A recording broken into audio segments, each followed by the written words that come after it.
Maëlys, je suis psychologue clinicienne de formation et je pratique la régulation émotionnelle depuis deux ans à peu près, plus.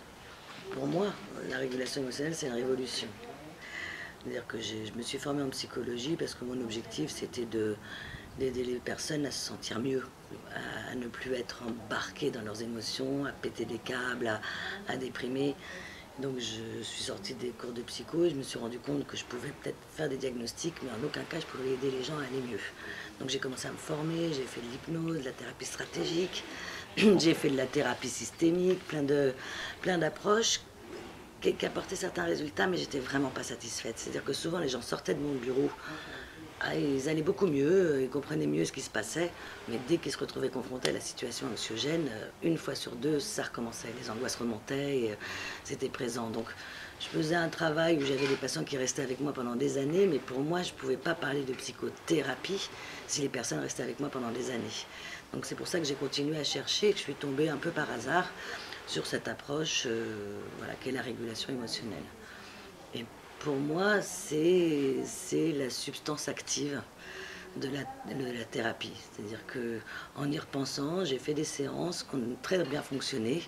Et quand je repense à ces séances-là, j'amenais la personne à retrouver un souvenir, à revivre un souvenir qui était compliqué. À ce moment-là, elle ne se sentait pas bien. Et moi, je faisais à ce moment-là, peut-être la seule chose que j'arrivais à faire, c'est rien.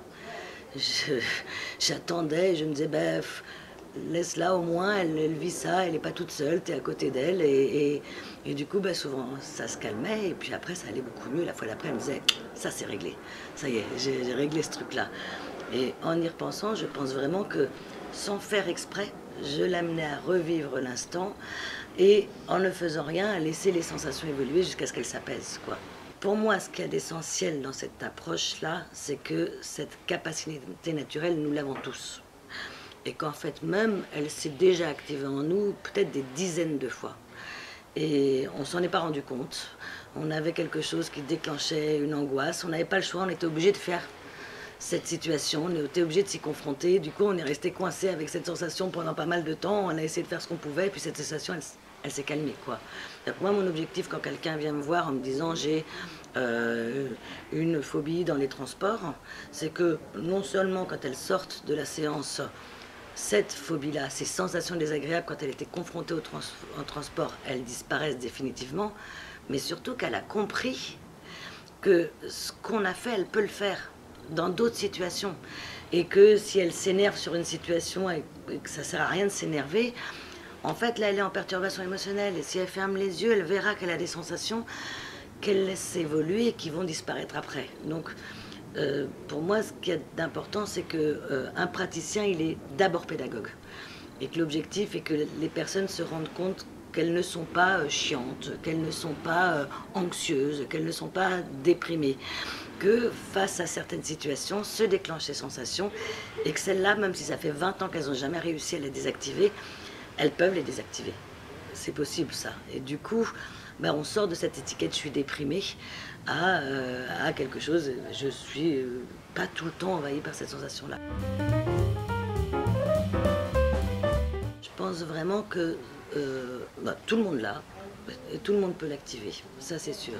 Maintenant, c'est un petit peu comme si je prends une bouteille et que je serre le bouchon très fort. Si on me demande, si on m'explique que pour desserrer, il va falloir que j'aille dans l'autre sens, c'est possible que parfois ça coince un peu, quoi. Quand j'ai compris, ça va marcher du premier coup.